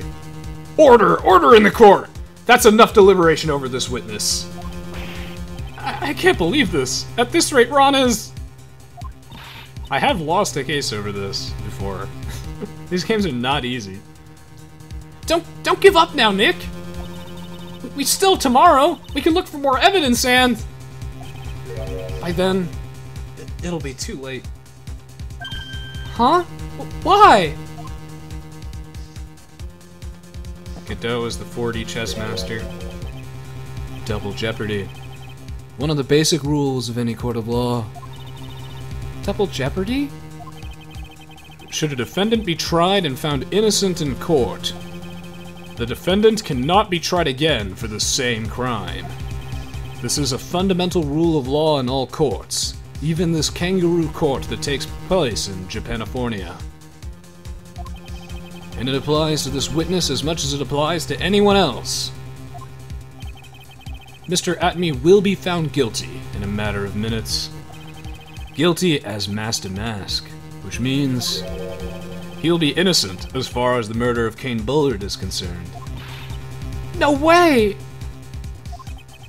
The fact that you were unable to prove Mr. Atmey's guilt of that crime here means that he will never again be tried as Kane Bullard's murderer. Ah!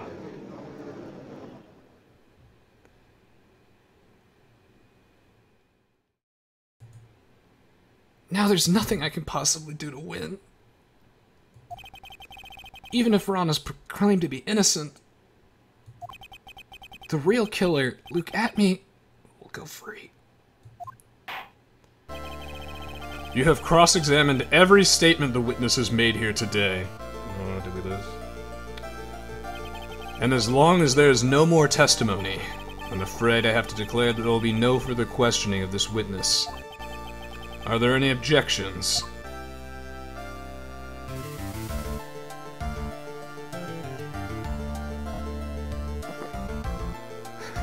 Is that his 17th cup of coffee? Uh-oh. Has anyone counted throughout the entire thing? Count on YouTube for me. Then I hereby end the cross-examination of Luke Atmey. Objection! Objection! I think I see it. Felly, is that you? Your Honor, when you were a child, this was what your report card said every year. Has poor hearing and often makes mistakes as a result.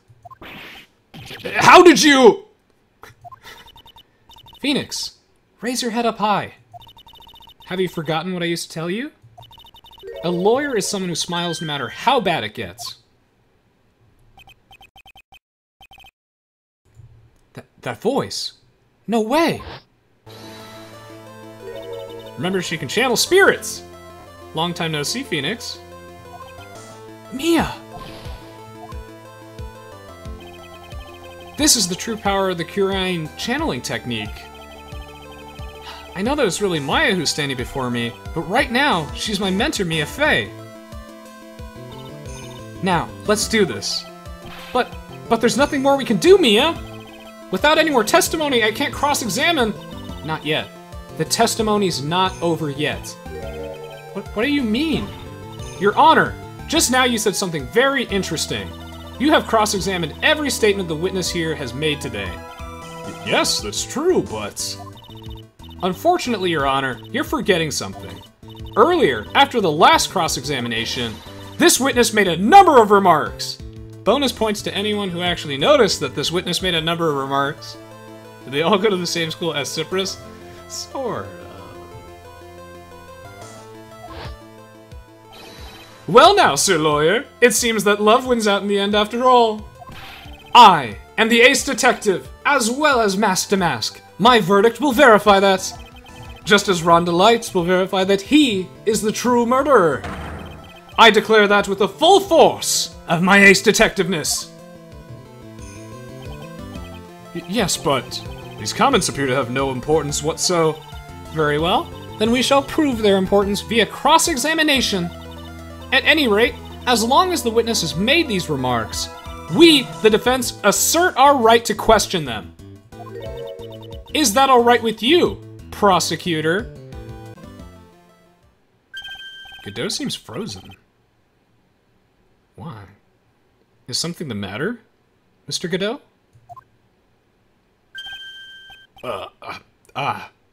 Nothing. Oh, Sir Lawyer, it looks like you're one step too late. If you think such falsehoods will do anything to me, look at... Let's hear it. Huh?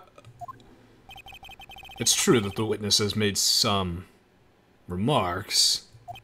So then, let's hear this last bit of cross-examination. Godot said change of heart. Mr. Godot, what are you... Very well then, look at me. I'll allow the defense to cross-examine your earlier remarks. The defense would like to hear why you declared the defendant to be the true murderer. So please, give us one last bit of testimony. Phoenix, this is it. This is our absolute last chance. Yes, Chief. Are you all ready for the last testimony? Follow along closely. Indeed, it is true that I was not at Lordly Taylor. I had to leave to see another vitally important job request. I had known about the date beforehand, so I had this photograph readied. My brilliant deduction was what informed me that the true culprit was Ron Delight. And thanks to the keycard and wallet, it was abundantly clear that he was there. I was also able to make a deduction from the buzzer, which only sounded once. The button did not have any fingerprints on it. Why? The victim would have left prints if he sounded it, which means the killer sounded it. Mr. Delight was wearing his Master Mask outfit, which is why he left no prints. And the blackmail letter? The victim likely just mistook the color of the jewel. Zvari. Therefore, all the evidence points to that poor boy. That is one of the longest testimonies in Ace Attorney history. And it's a rock-solid one. You have to be real good to catch this. This testimony actually seems to hold up pretty well. The witness's earlier remarks do not appear to have been hastily prepared. An ace detective is always prepared. All of his points have been explained and none of them seem to contradict anything. But of course, crummy ace detective. But how did you know about the emergency buzzer? Oh, that's what I was going to ask him. The police investigation documents went directly through me. And I always look over all the documents. It's elementary, Sir Lawyer. Grr. Are you going to make even more trouble for us now, Sir Lawyer? I will not allow any of your usual shenanigans, Mr. Wright. Yes, Your Honor. We cannot postpone Luke Atmey's trial any longer. This is your last chance. Hang on a sec! Just one chance? Hang on! Ha! It seems that the party is about to begin. Well, Phoenix? There isn't any evidence that contradicts that testimony. So it would seem. What do you mean, so it would seem? Listen, Phoenix. Pointing out contradictions doesn't always mean you have to present evidence, does it? At any rate, this is our last chance. If you can't point out a case-breaking contradiction, you lose. That's all there is to it. Okay. Cup number 17. The last cup. It seems like the time has come to put an end to this trial. I can see why they call this Tension, the name of the track. I have to find a fatal contradiction in this testimony, and I need to point it out without presenting evidence. Which means all I can do is find the contradictory remark and press it. Remember, you only get one chance. Very well then, Mr. Wright. Please begin your final cross-examination. This is what they mean when they say one chance. You press the wrong thing, and you instantly lose. Indeed, it is true that I was not at Lordly Taylor. I'm not going to look it up, Mylon Hunter. I'm going to do this off my own logical deductions. And I don't want anyone in chat to tell me the answer, but I do want to hear what you think the answer is if you haven't played it. Let's all go through this final cross-examination and share cup 17 of coffee in honor of my birthday, together, through one of the most convoluted and difficult testimonies in Ace Attorney history. It is so long. But feel smart if you get this right. Indeed, it is true that I was not at Lordly Taylor. I had to leave to see about another vitally important job request. I had known about the date beforehand, so I had this photograph readied. My brilliant deduction was what informed me that the true culprit was Rhonda Light. And thanks to the keycard and wallet, it was abundantly clear that he was there. I was also able to make a deduction from the buzzer, which only sounded once. The button did not have any fingerprints on it. Why? The victim would have left fingerprints if he sounded it, which means the killer sounded it. Mr. Delight was wearing his Master Mask outfit, which is why he left no prints. And the blackmail letter? The victim likely just mistook the color of the jewel. Zvari. Therefore, all of the evidence points to that poor boy. This cross-examination is my only chance. I have to nail him. Somewhere there's a huge contradiction, and I've got to find it. As far as I can see, there is no evidence that contradicts his testimony. All you can do is press him, and you only get one shot. Chromo suggests maybe he hit the buzzer with something that wasn't his hand, like a rod. Interesting thought. Normally I'd press him about this vitally important job request, but I think that loses me the game. He is an ace detective. Probably has job requests. I had known about the date beforehand, so I had this photograph readied. My brilliant deduction was what informed me that the true culprit was Rhonda Light. And thanks to the keycard and wallet, it was abundantly clear that he was there.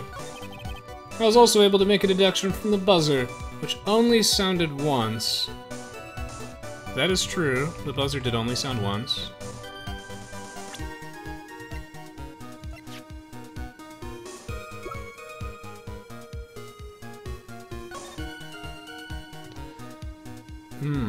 It's possible that Kane did mistake the jewel.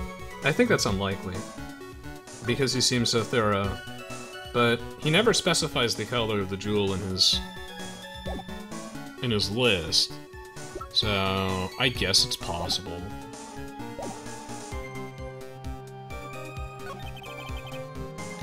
The button did not have any fingerprints on it. Why? The victim would have left prints if he sounded it, which means the killer sounded it. I agree with that statement. Mr. Delight was wearing his mask to mask outfit, which is why he left no prints. That's true. And the blackmail letter? He just mistook the color of the jewel.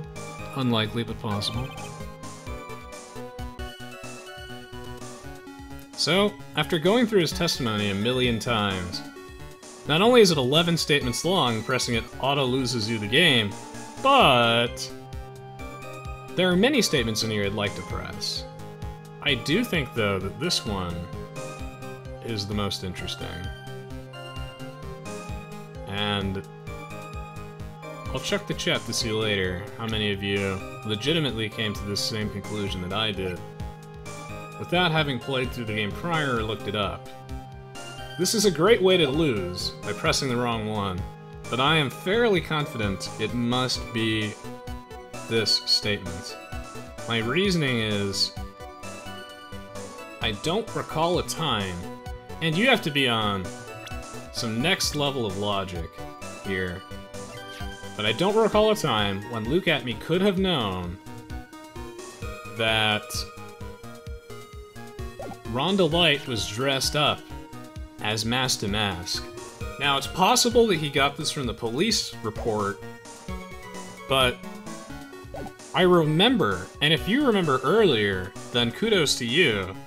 I remember earlier from the trial that Ron mentioned that he somehow never told the police that he was wearing his uniform. That was the first and only time Godot was surprised. So if I had to make a gamble and take a 1 in 11 chance, I'm gonna do it here. Hold it! Mr. Atmey, about this last remark. Objection! Uh-oh. You still don't get it, do you, Trite? This isn't the time to be pressing the witness on every little statement. I'm afraid you're the one who still doesn't get it, Mr. Godot. What? Mr. Atmey, it seems you've finally admitted that you were in the CEO's office on the night of the murder! How can you say that?! Let's review your testimony, shall we, Mr. Atmey? The button did not have any fingerprints on it. Why? Mr. Delight was wearing his Mask to Mask outfit, is that correct? Indeed, that is what I said. My deductions are absolutely foolproof. More like your deductions prove that you're a fool! Oh! Yeah. So what, 17 cups of coffee a trial and 17 sick burns? This is amazing. I'm sorry. Whatever do you mean? For some reason, I'm starting to get really thirsty. When exactly did we learn that fact? Rhonda Light was dressed as Mask to Mask when he went to the scene of the crime. That was, it was just a few hours ago. Back when my sixth cup was looking up at me with a cold stare. Huh? Oh, did I forget to mention it before? I'm sorry, I just never had a chance to mention it up until now. That's right. The defendant had yet to tell anyone else this fact before this morning. Therefore, the only people who should know this are the people who have been watching this trial.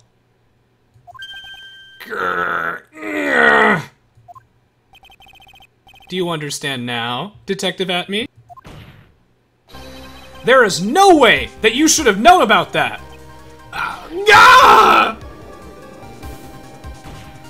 The music is back! You were in the next courtroom, being tried as mask to mask. So then, enlighten us. Just how did you know about that piece of information? Well, objection! Come on! This detective must have known about it. He probably had plenty of chances to find out beforehand. Objection! And it's those chances that I want to discuss next. That night, Mr. Delight was wearing his mask-to-mask outfit. There is one and only one way for Detective Atmey to have found that out. Only one? One way, you say? Please remember, if you will, Mr. Delight's testimony. When I entered the office, there was a suspicious shadow there. For a second, my client witnessed the real killer. Objection! But Mr. Delight never saw him. There's no way to tell whether or not the real killer was Luke Atmey. Objection! And it's with that statement that I'll turn this case on its head. Just what are you implying? Mr. Delight saw the real killer, correct? Now if you turn that statement around, it stands to follow that the real killer had also seen Ron Delight. Impossible.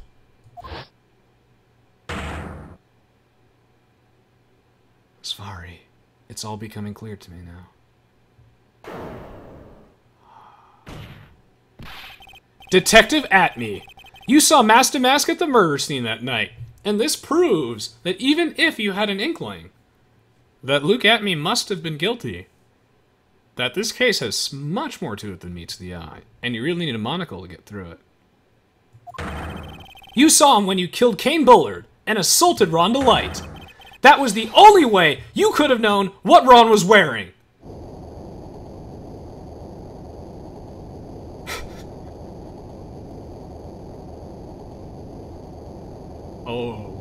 Oh God.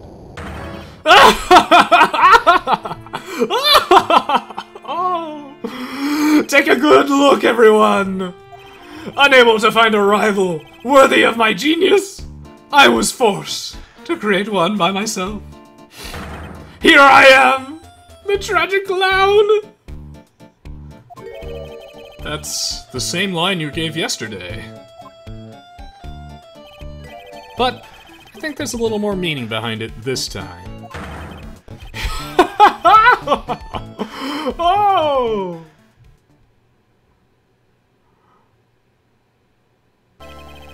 What an awfully complicated incident. Kane Bullard was blackmailing Luke Atmey, who was in turn blackmailing Ron Delight. Res what? And upon killing his blackmailer, Luke Atmey tried to frame Ron Delight. He then claimed to be guilty as Mask to Mask, in order to escape his true crime. And to that end, he came up with this plan: to use the double jeopardy rule when making his alibi. At any rate, it would seem we finally found the truth. Excuse me? I came perilously close to besmirching the record of an innocent... Shoot Takumi, take all my money. Localized DGS. Besmirching him with the title of murder. Don't ignore me! Oh! I didn't realize you were there. Why wouldn't he be? About the verdict? I know. You never committed any murder. That's right. I'm so glad you understand that. But... I really am Mask to Mask! Huh? So, thanks to that trial yesterday, I'm innocent now, right? What was it you said? Double jeopardy? Now that you mention it... I've been careless. Careless? What do you think, Mia? As the defendant says, the rule of double jeopardy is absolute. A defendant can never be tried twice for the same crime in which he was once found innocent. Then, Mask to Mask is really innocent? For now. It would seem so. For now. Now then, this court finds the defendant not guilty.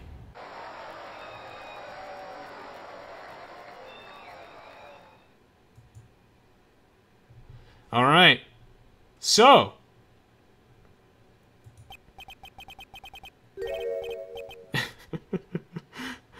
anyway, thank you so much, everybody, for joining me today on my Trials and Tribulations stream. This was obviously a long and exhausting 4 hours for me, but I will be editing it for YouTube, and I'm going to be posting it on my YouTube channel. We did it.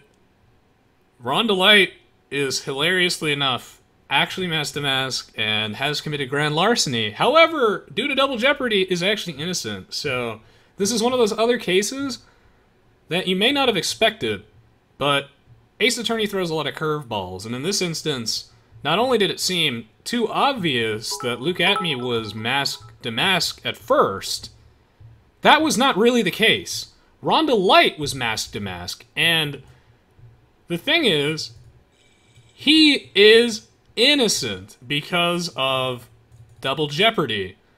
But we just defended a guy who committed some crimes. Thank you so much, Bryn More Beer, for subscribing with Twitch Prime. Thank you so much, Wriggle, for the 100 bits. And thank you to all my mods for doing a great job today. Everyone for tuning in. Hope you all enjoyed this. Pierre Lanson says, woo. Hope you all really enjoyed. The script says, so maybe Ron's slyer than he looks? Indeed, that's also another twist. Zvari. What a great... I hope you all enjoyed this case as much as I did. Ace Attorney is one of the most important games to me as a person, and I'd love to do more Ace Attorney. I'm doing it now, which is a little weird, splitting my birthday in kind of 2 chunks, and I would never do it again if I didn't have to move next week, but this is the last time I get to really shout objection for a while, I think, in my own apartment. So I really wanted to do this now. I'll still be doing something on my actual birthday day, but I want to do Ace Attorney one more time because it means so much to me. I actually have, when I think about video game universes that mean the most, Ace Attorney is one of the most important.